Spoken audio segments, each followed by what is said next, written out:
বিসমিল্লাহির রহমানির রহিম। আসসালামু আলাইকুম। কেমন আছেন সবাই? আলহামদুলিল্লাহ, আমি তো বেশ ভালো আছি। চলে আসলাম আপনাদের সবার মাঝে আরও একটা নতুন ভিডিও নিয়ে। আজকে আমি রান্না করব লাউ দিয়ে মাছের তরকারি। প্রচণ্ড গরম, আর এই গরমে লাউ তরকারি কিন্তু অনেকটাই ঠান্ডা।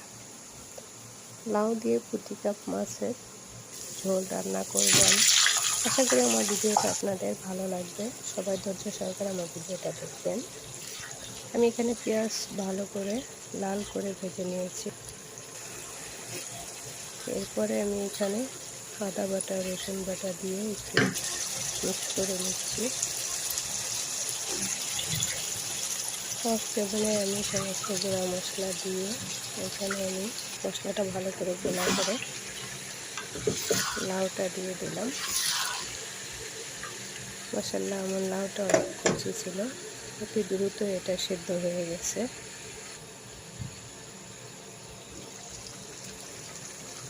কলিজা ভাই ও বোনেরা, ইউটিউবে আমি নতুন, আমার ভিডিওটা দেখে কেউ ধাক্কা মেরে সরাই দিবেন না।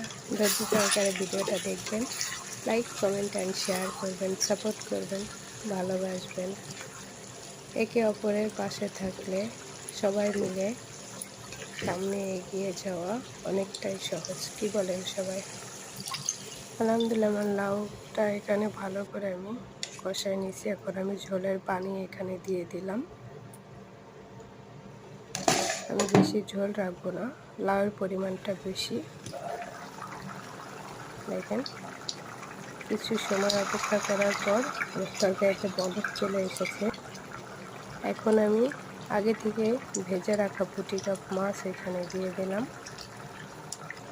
ধনিয়া পাতা কুচি দিলাম।